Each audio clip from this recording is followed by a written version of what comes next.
going on, everybody? Welcome to PFF's All-Star Bowl Tour, now in Mobile, Alabama for the 2022 Senior Bowl. This is football weather, isn't it, boys? It's football weather. This feels like it is football weather. It's rainy, it's windy, but we got the practices going on behind us. A lot of action. First practice coming to a close here.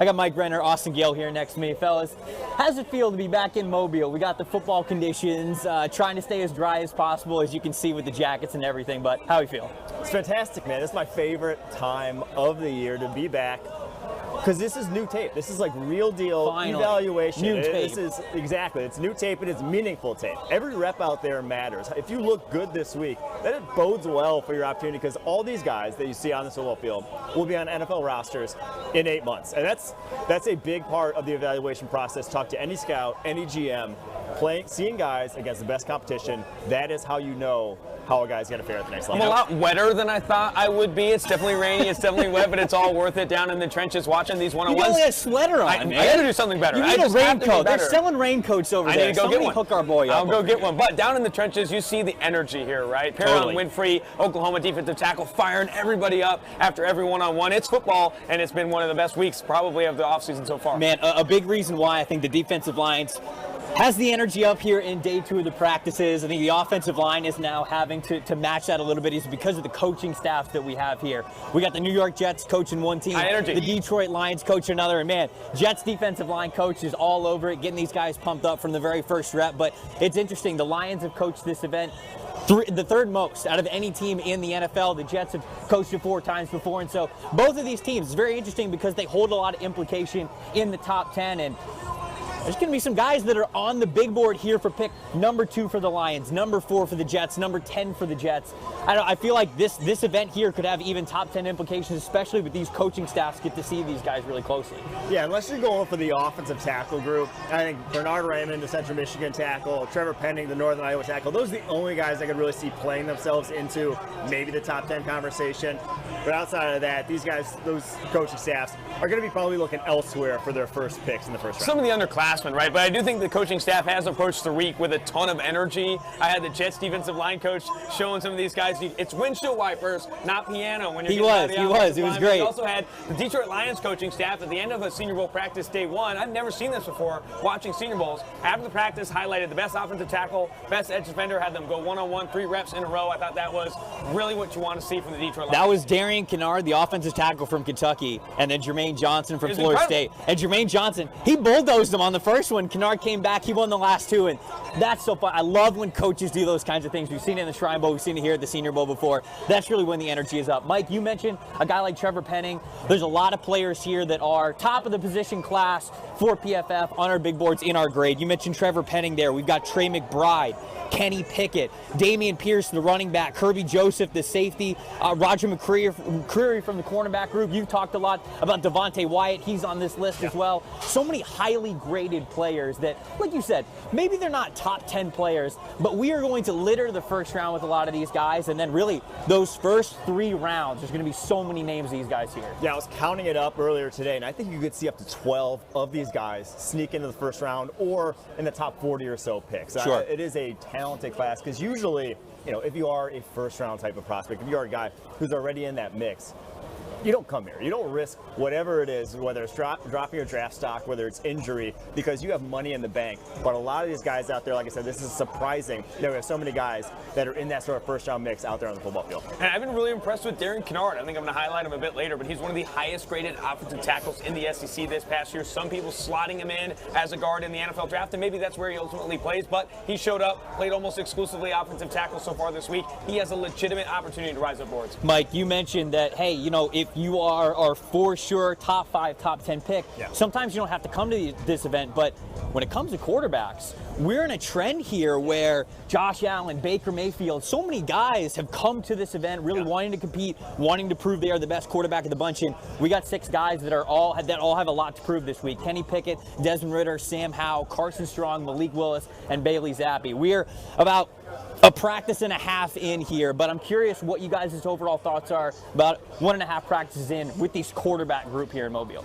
It's lived up to the hype, which was that there wasn't a lot of hype around this quarterback class. You know, like it truly has been though. Unfortunately, like today, pouring rain, not a great scenario for evaluating like what they can do at their high end. So today's kind of been a wash, literally. I hate myself. Wow, come on. Day one though was far better in terms of like actually analyzing these guys, and no one really stood out. Like there was a lot of inaccurate throws. I think MALIK Willis stood out in terms of an arm talent perspective, what he can do physically, throwing the football, the speed was just different from a lot of the guys here. But even he was all over the place with his accuracy. So I think that's just indicative of the class. If you're going to fall in love with the guy, it's because of what you think he could be, not what he is right now. I think it's important to emphasize, though, that we are only a practice and a half in, right? We have more practices to watch and also the game itself. And I think that just looking at the practice that we watched so far, you see these quarterbacks get better, right? A lot of this is nerves going in. Yeah, it's been rainy, but I thought the Nevada. Carson Strong had a really good throw on the sideline today. Desmond Ridder has looked really good out of Cincinnati. I think they'll improve throughout the week. I talked to Carson Strong right after yesterday's practice, like just kind of back and forth, and he's like, I got to be better. I got to be better. It was not good enough. I need to play faster. I need to think smarter. I need to check protections. A lot of this stuff is new, right? The last thing he mentioned was actually throwing the football. He's like, I got to check protections. I got to make sure people are in the right spot. I think there's a lot going on buzzing through these guys' heads. You talked about it too, right? Carson Strong, some air raids. This is new for him, right? He's doing his own protections. He's taking stuff under center. A lot of that stuff is being factored into the evaluation, even beyond just throwing the football, right? And I think that's the biggest thing of why they've kind of been underwhelming and not, like I said, lived up to the hype, is because a lot of these guys weren't in pro-style offenses doing things that they're being asked to do, like even taking snaps under center. We had like 5 fumbles yesterday just from taking snaps under center. Like a lot of the guys haven't done those things. So, like you said, these guys are learning themselves a lot of this stuff. Like this is a legitimate practice for them. Like we come in here as an evaluatory effort, but for them, it's actually them learning the position and things about it that they've never done at their respective colleges. So I think that's why you're seeing this learning curve, and hopefully by tomorrow, when if they do practice indoors, if there isn't the weather, we'll see a better. It's just not as simple as is he making accurate throws or is he not, because they are asking him to do so much more, learn an entirely new playbook on very little sleep. We went to the media breakfast this morning, 7 a.m. kick for that thing. There were players sleeping on the ground, sleeping on the ground. I don't blame them, because I was still sleeping in my room. You guys obviously making that happen there, but I'm glad you were there getting the content for it. Okay. Someone's got to do it. But for like Carson Strong, a little bit even more context to him is his big question mark was the knee, right? Coming into these things. And so with him, I even saw today with the rain, he's getting a little bit more mobile. He's picking up a couple of first downs with his legs on the ground, showing guys like, okay, like the medical rechecks of the knee are important, but I'm also out here on the field doing it, right? And so I have that a little bit of mobility. No, he's not going to show the same thing as MALIK Willis and some of these other guys here, Desmond Ridder as well, but at least he's showing I'm not that statue you guys say that I am, or a lot of people say that I am when they're watching his film. And so I think that was very important as well. What about some of the other guys that have either made some money or not? I mean, when I was watching Bailey Zappi, I'm really excited to see him again today, because I thought yesterday he just looked not as confident as you see. And coming from an offense where he had Jarrett Stern, Zach Kittley was his longtime offensive coordinator, putting up those numbers, you have confidence. The ball was bouncing a little bit before it got to some of his receivers over the middle. You just saw he was a little gun shy. So that was one area that I'm looking to see. You mentioned we've got a couple more practices. That's something I'm looking to see. What about you guys from any of the other quarterbacks? I will say with Bailey Zappi, I don't think he had a phenomenal day, but Mike hit the nail on the head like no one did, right? And like I thought going in, everyone has talked about 5 of the 6 quarterbacks in attendance. 5 of these quarterbacks are really good. 5 of these quarterbacks are going in the top 100. No one's talking about Bailey Zappi. And when he went yesterday through a practice and a half, he doesn't look an arm and a leg less than these guys. That's a great point. Like, and I think Carson Strong, Desmond Ridder, MALIK Willis, everyone talks about these guys, and maybe Zappi doesn't have the tools of those top end talents, but it was not like some loser on the side, right? Like this guy's a legitimate talent as well. A guy who has now what? The NCAA passing yards and NCAA passing touchdowns record. Yep. I'm more looking at the guys they're throwing to, because every year it seems like there's a guy that comes up to the Senior Bowl and shows out, whether it's Terry McLaurin, whether it's Deebo Samuel, whether it's Denzel Mims a couple years ago, that like really puts themselves on the map. I think Jalen Tolbert from South Alabama's kind of been that guy, but outside of him, like these quarterbacks haven't had a lot of guys to throw to that have been necessarily open. So I think that is part of the equation as well, that there just may not be maybe one guy drafted on the first 2 days in this wide receiving corps. I do think we've seen the quarterbacks kind of lean on some chemistry they already know, right? Desmond Ritter's throwing to Alec Pierce. Yeah. Romeo Doubs is on the receiving end of a lot of Carson Strong passes. So I think that's helped these guys out a little bit, you know, make some, get some confidence in day one and here on the second day of practice as well. Well, let's expand it a little bit. Yep. We talked about the quarterbacks there. We gave you guys a little update on the quarterbacks, but what about some other position groups? Let's start on offense. Somebody that you were really impressed with, either maybe today or somebody yesterday you might have been really impressed with on the offensive side of the ball. I already hinted at him a bit, but I'm going to hammer it home here. DARIAN, the offensive tackle for Kentucky, one of the highest rated offensive players in the SEC, shows up, plays almost exclusively right tackle on day one. He's still got more practices to go and looks awesome. Highlighted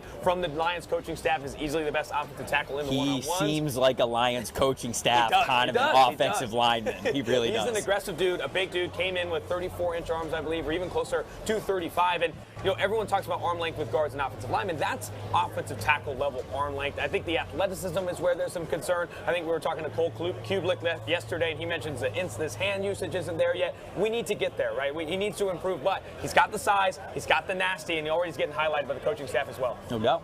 Yeah, and KINNARD is a guy who kind of needed a big week because his tape and pass protection this past year at Kentucky, when they change schemes, go to a more pass-heavy attack, was an issue. And he has come here and looked like a different guy. And those are the guys that I think have the most to gain here, is guys who have, one, like, remade their body. He lost 20 pounds from what he was listed at in Kentucky. And two, guys who have real strong technical issues on tape. Can they clean those up? Can they take coaching? I think that's been big for him. The guy I'll highlight, I touched on him already, Jalen Tolbert, hometown kid, South Alabama product, here where we're at the stadium. Just quite clearly the best wide receiver here, whether it's getting off of press coverage at the line of scrimmage, his ability to separate down the football field, and then what he is known for, his go-to at the catch point, high pointing balls over defensive backs, all over his tape, but that's against lower level competition. He's doing it here on multiple plays, in the one-on-ones, in the team drills. Yeah, Jalen Tolbert is that dude here. I remember talking to him on the podcast a little bit ago, Jalen Tolbert, and he said, the number one thing I want to do, man, is I want to get to Mobile. I want to play in South Alabama and show that I can do it against top-level competition. Get to Mobile, stay in Mobile. Stay in Mobile, whatever. Get to Mobile, get to the Senior Bowl, and go against some of these guys, because he's like, I know I can do it, right? I know I can do it against top-flight competition. Obviously at South Alabama, not getting that opportunity a ton in a Group of 5 conference like that, but he shows up here. There hasn't been a corner that could consistently stick with him all week. Anybody who's listened to the NFL Stock Exchange podcast knows this guy that I'm going to talk about, and that's TREY McBride, the tight end. You know, we mentioned that, okay, it's not the strongest tight end class this year, but TREY McBride is that dude at the top. Led the country in receiving yards for a tight end, most receptions for a tight end, most first down catches for a tight end. I mean, there was one game this year where Colorado State had 110 passing yards in one game, and he had 109 of those in receiving yards. So he had all but 1 yard, and so he was their entire offense there. I was super impressed with him, especially today in the earlier parts of practice, because it was raining. It was windy, right? We walked up to the stadium and we went, this is going to be rough for highlights and social clips, especially in the passing game, because are the quarterbacks going to be able to get it there? Are the receivers going to be able to catch it? And there was one catch over the middle that he had coverage draped all over him. He went up, through the rain, through the wind, got it, secured it, almost like went through the guy's body to catch his football. And so it's a lighter tight end class this year, but he, to me, is at the top, and I think he's proven it. Yeah, quite clearly. It is supposed to be a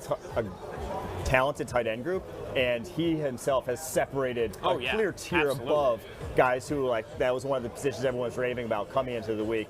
And you said he led the nation in receiving yards. Like, I think that's underselling what he did at the tight end position this past year. Almost a third of the receiving yards for Colorado State, all-time sort of tight end season that he put together on tape, and this dude's a nasty blocker too. Yeah. He's no patty cake, he's no Kyle Pitts. Will he be an inline tight end? This guy's going to be an inline tight end, and he's going to be a versatile. He's got some swagger to him too. I think in size, he came in, I think, what, 6'2", 6'3", something like 6'3", a little bit smaller than maybe people expected, because he shows up on tape a lot bigger. And in those contested situations, both of them have come against Jalen Petrie, who's been a baller here, the Baylor slot cornerback. And after that contested catch, multiple people swinging balls at him, trying to get get that ball out. He just keeps his head held high, hasn't said anything. I think he's going to be a dude coming out of Senior Bowl. Mike, what about a defensive player? Let's switch over to the other side of the ball. Who do you like on defense? I'm going to go to the guy that Trey McBride kind of mossed on that catch you were describing there. And it's Jalen Petrie, the Baylor. He's been good. No, he's corner been / safety. And I think the bigger thing with him is he was there at the catch point and has been literally all week long. Like, this guy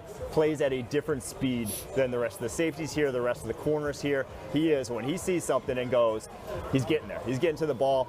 I was talking to some of the offensive, who is it? One of the tight ends here, the Nevada kid, Cole Turner, who was the hardest to block.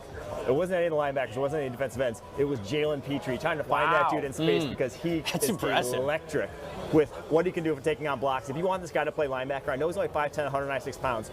He could do it with the way he plays the game of football, and it's showing out there on the football field. And he's been fantastic in the one-on-ones, yes. which DBs aren't supposed to look good in one-on-ones. It's just you. You're on an island against a wide receiver who knows exactly where you're going. He knows the timing. That was what was the most impressed to me, is he almost had a straight pick in a one-on-one yesterday. I'm obsessed with the player, obviously on the football field, really quick, short area quickness. You saw that in the one-on-ones, but also the nastiness, right? Being the hardest blocker here, despite being one of the smaller defensive backs. Also talking trash all practice. I think Jalen Petrie, man, he's going to come out of here, everyone knowing who he is. What about you, defensive guy? I am a huge fan of Travis Jones, UConn defensive tackle. Who's a quiet dude, man. Had a conversation with this guy, even talking to some of his coaches, does not say a lot, but he shows up here. He's been one of the bigger interior defensive linemen that has been bullying interior offensive linemen. I remember one of the reps today, but for the Jets practices, they do back-to-back one-on-one. Sometimes you won't see that. Travis Jones goes back-to-back against the same offensive lineman. First time, bullies Cole Strange, the Chattanooga center, interior offensive lineman, into the quarterback. And then the second play, see the Jets defensive line coach is like, hey man, throw a move at this kid. Throws one big swim at him, he beats him too. I think Travis Jones is going to be... It's like realizing the power in his hands. Exactly. Travis Jones is going to be a coach favorite, a fan favorite for how much he develops, because he has the size, he has the tools. I think it's the development that needs to come through. My defensive player that I want to highlight, Florida State defensive end, Jermaine Johnson II. We haven't seen him yet in day 2 here. He's in the second group that we're about to see after they show, but man, he was phenomenal in day 1. He showed up. I thought already on tape, and Mike, you watched a lot of him, I know. Correct me if I'm wrong. He looked strong. The hands were violent. It was not. I thought he had a strong run defender, a good 5 technique guy, a 4-3 base defensive end. We saw flashes of pass rush, but I was like, okay, he's more of a strength guy. Here at Mobile, he showed up bigger than I thought he was going to be. He showed up stronger than I thought he was going to be. And he started working the corner on guys way more than I thought. And so I've kind of I've been fringe, like, okay, first rounder, second rounder.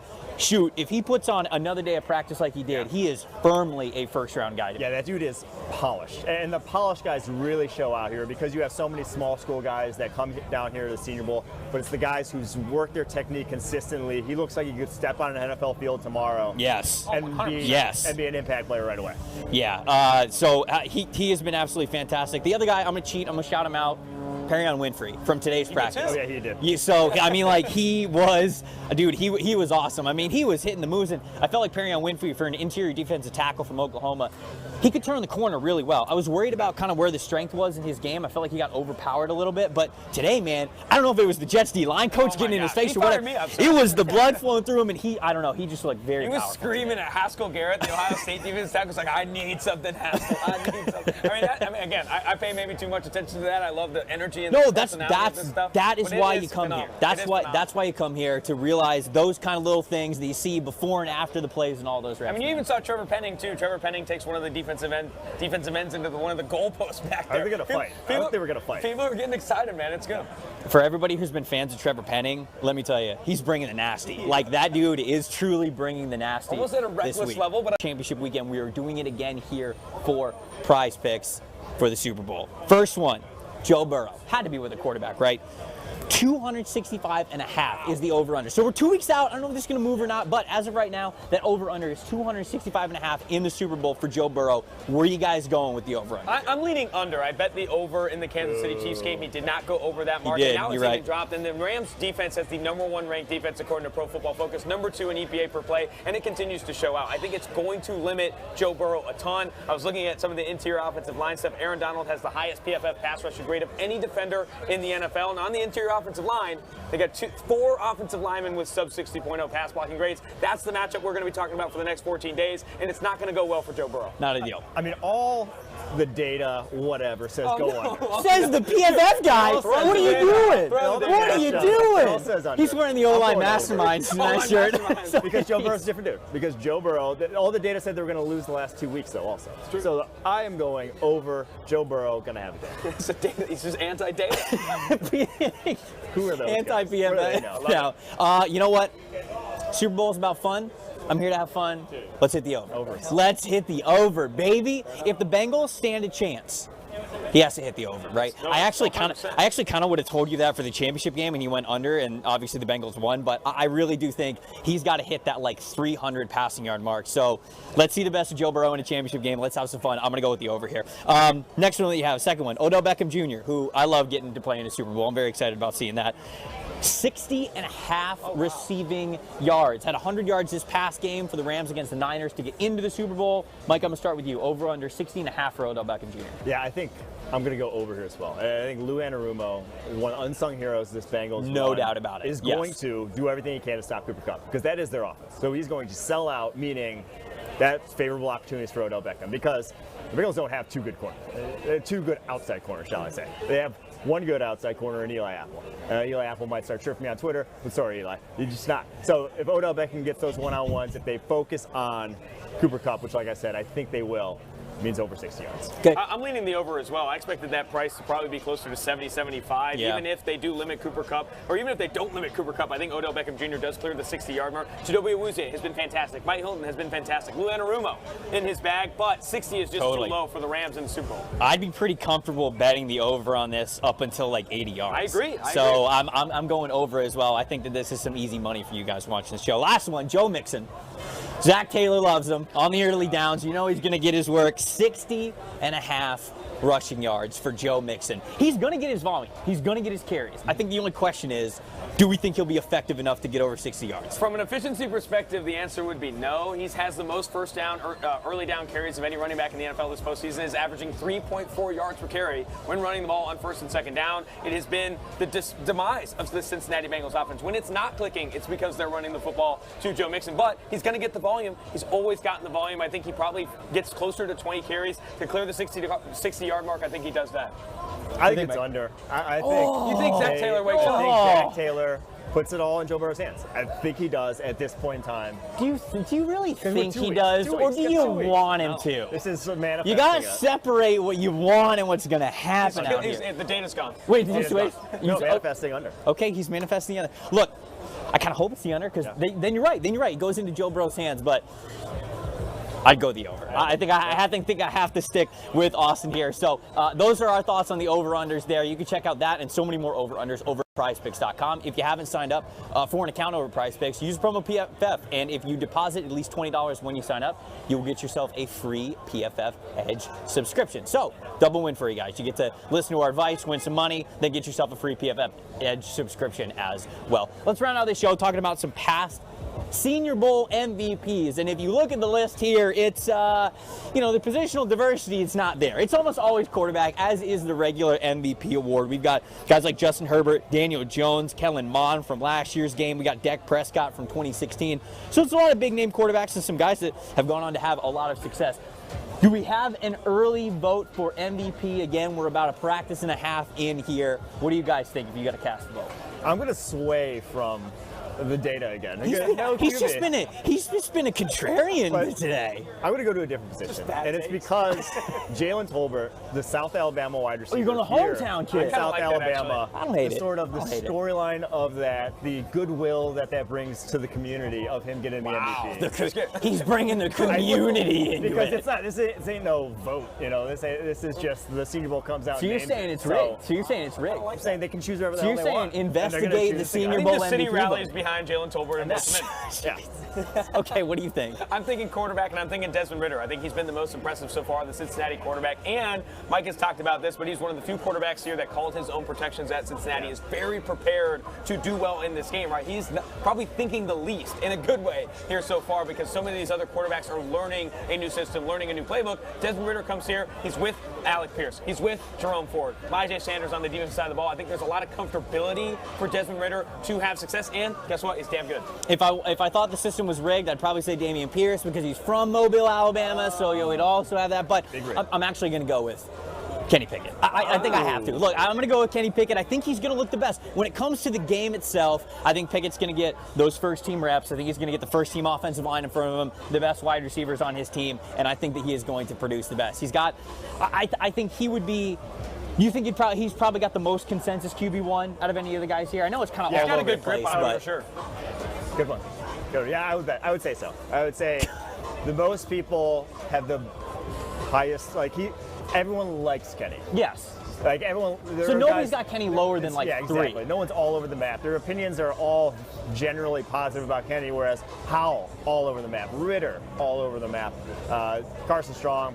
Obviously, everyone's a little bit lower on, but it is like Kenny Pickett's the guy that everyone's like, yeah, we like Pickett. All right, so I'm going Kenny Pickett. It's a safe bet, but look, I'm trying to make money here. All right, so final thoughts before we get out of here, before we get to watch the second practice? I'm excited to see the rest of these practices, right? I think all the stuff that we've talked about now, we're going to talk about again throughout the week. We got more shows coming down the pipeline. I'm excited to see more of this stuff. Every rep matters, like Mike said. I was going to emphasize that these are legitimately impactful to guys' draft stock. This isn't just showcase, feel good about how good these guys are. It is actually every rep. What you see out there on the football field is moving these guys up and down NFL teams' boards who are right over here across the way, and that's pretty damn cool in my opinion. Yeah, no, it very much is. Once again, shout out to Prize Picks for sponsoring the PFF All-Star Bowl Tour. We will be back with you guys tomorrow to recap even more practice reps, get you more excitement and some guys that your team might draft in April. We'll see you guys then.